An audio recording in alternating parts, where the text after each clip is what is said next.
Hi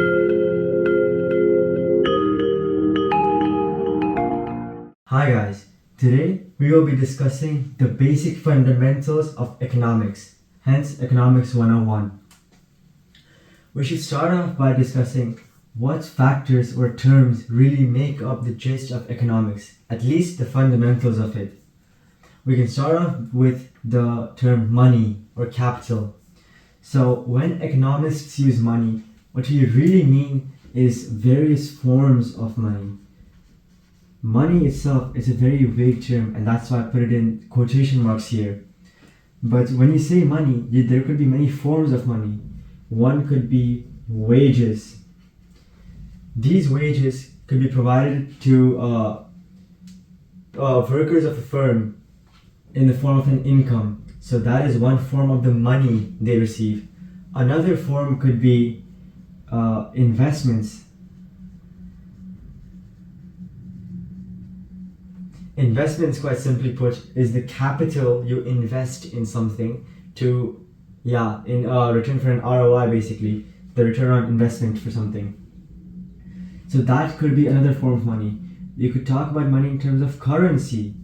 So when you talk about currency, we could be talking about concepts like exchange of money between countries or even firms.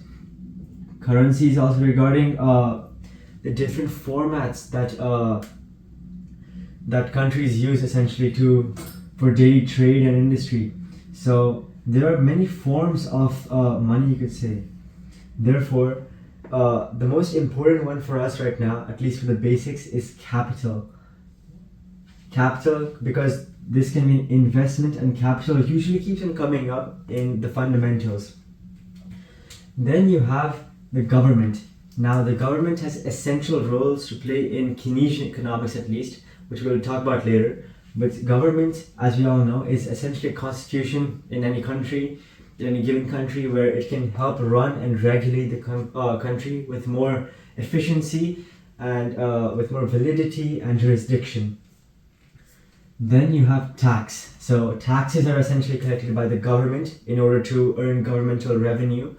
So these taxes can be various forms of taxes as well. So when you have tax, you could be talking about income tax, you could be talking about the tax on a firm's revenue, and there's many other forms of taxes. You have surcharges as well. So taxation is a very important concept for us to know. Then you have theory. So economics is also quite largely related to theory. You have many theories for economics. You have the Keynesian economics, which is one theory. Then you have the theory developed by Adam Smith, the so-called founder of economics. So that is essentially where there's a free market, there is no intervention by the government, whereas Keynesian economics focuses more on the governmental intervention to prevent or at least minimize the impact of crises on a country or society. But those theories are very important. So you have neoclassical and modern theories. After that, we come to resources. Now, resources is another very important concept to know. When we talk about resources, we could also mean many types of resources. So when you say resources, always ensure that you link this to FOPs. And these FOPs are usually linked to firm activity, or the actions taken by firms to usually increase their supply, or just to see how their production really is coming along. So what do I mean by that?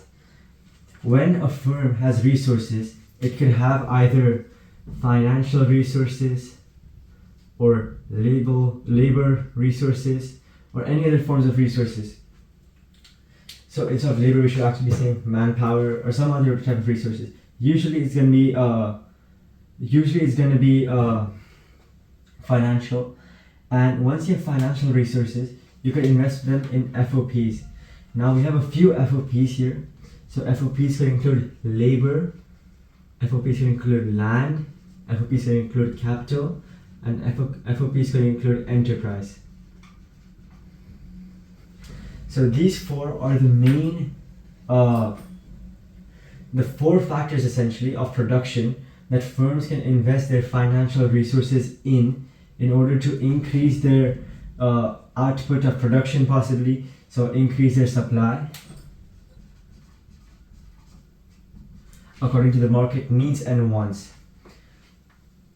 Then you have income. Income is essentially the wage that laborers get from a firm in return for the services they give to the firm. So what I mean by that is, when you have a worker A who works for firm ABC,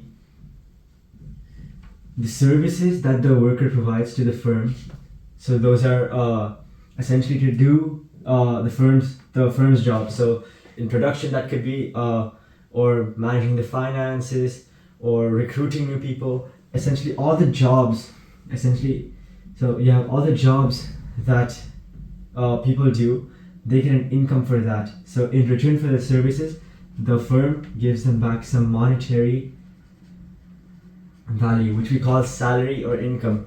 And this is the wage essentially that people get in return from firms. And lastly, we have models here. So when we talk about models in economics, there are multiple models to depict multiple scenarios.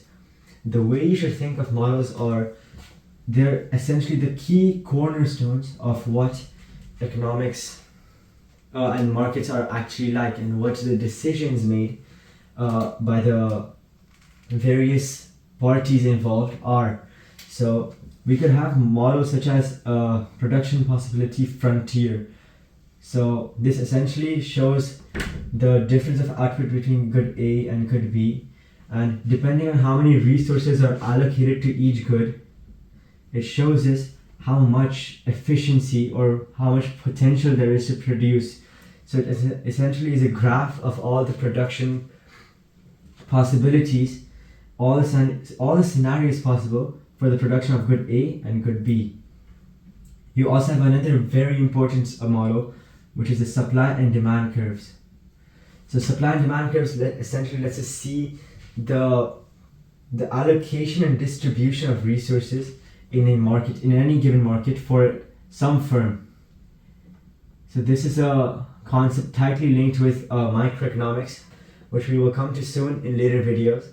But as for now, you just need to know that these models can play an essential role in understanding how and why markets do the things they do.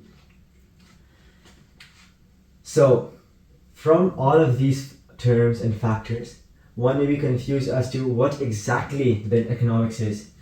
To specifically pinpoint in a direction or a definition for what economics is, we can define economics as the allocation and distribution of scarce resources to meet societal needs and wants. So here, emphasis on scarce and needs and wants, because this is the topic we will be covering next after this definition.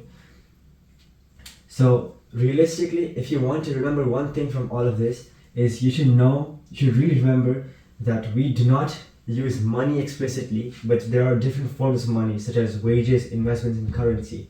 So we have the need to specify in economics as to what form of money we're really associating to. So investments is capital. So remember that if you want to talk about investments, talk about how much capital you have invested. Taxation comes from income tax or firm revenue, which the government can tax to earn governmental revenue, and this governmental revenue can then be invested by the government back in the country to, again, run the country more smoothly. Also remember the FOPs. This is a very important list that will keep on coming back again and again.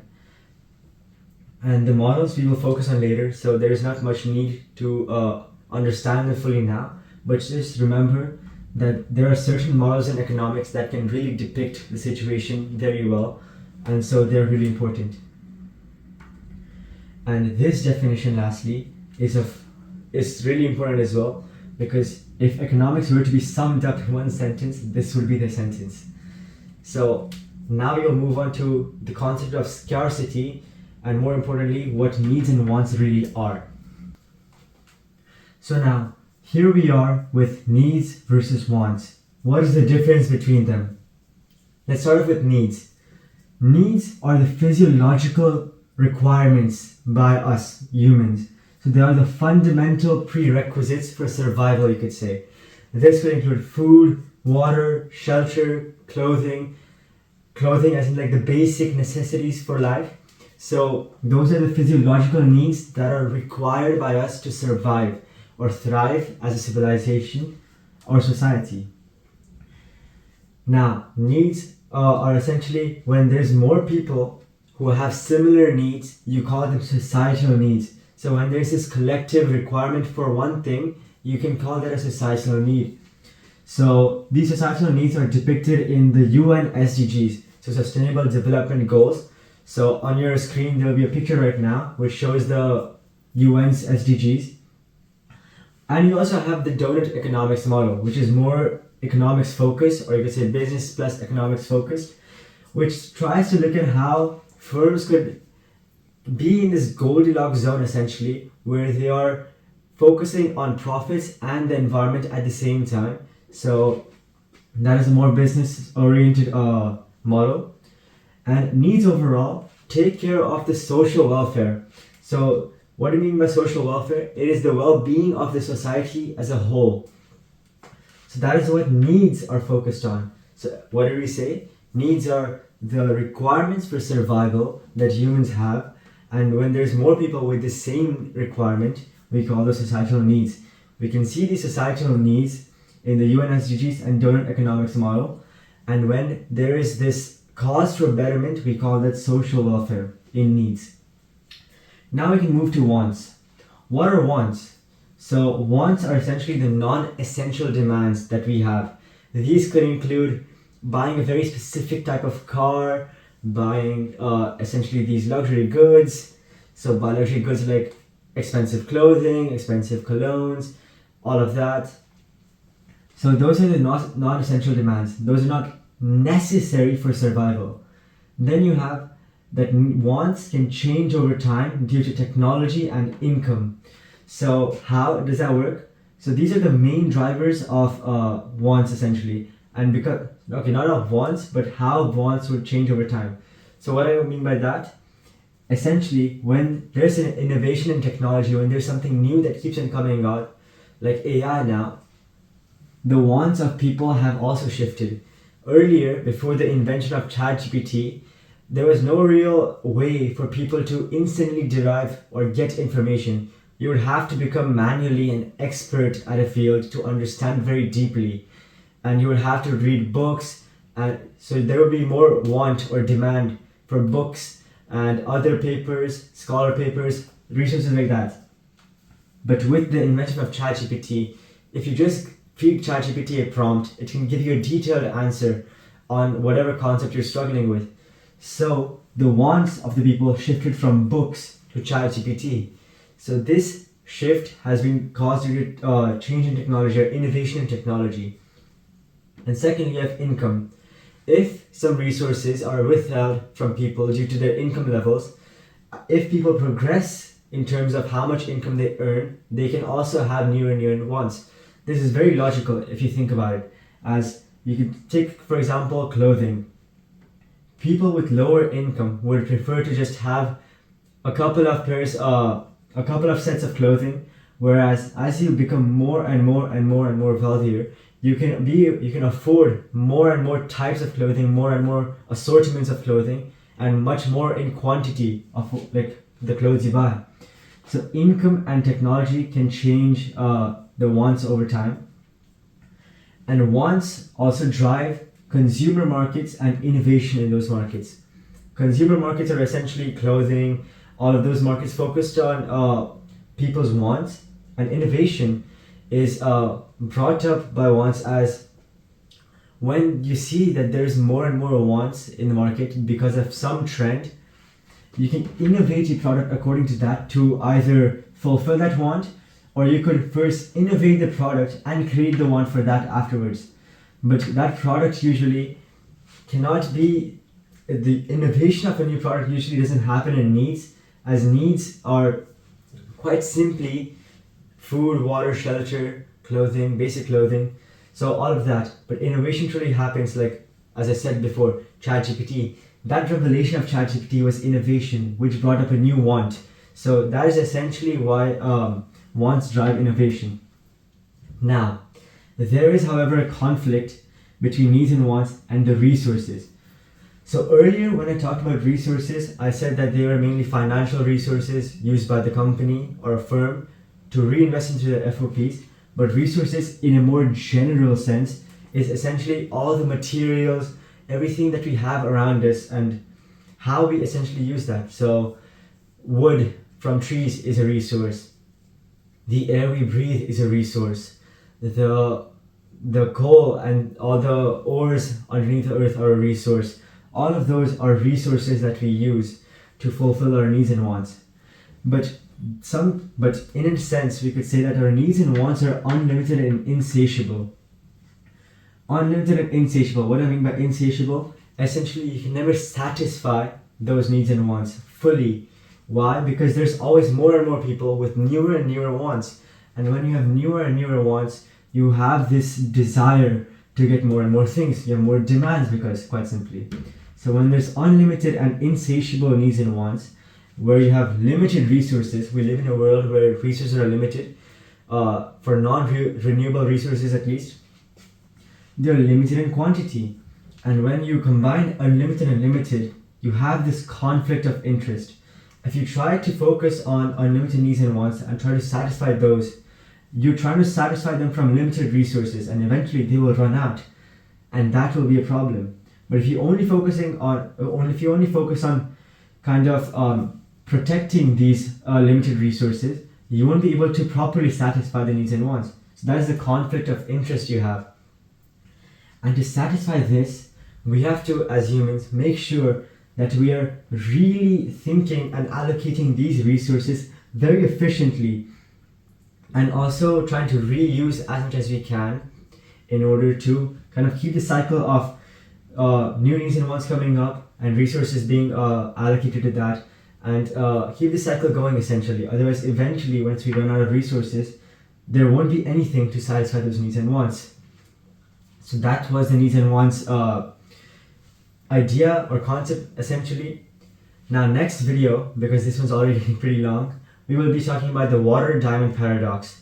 So that is essentially a topic that kind of a case study that covers needs and wants, and from that paradox we can kind of discover what scarcity is in economics, which will be for the next video.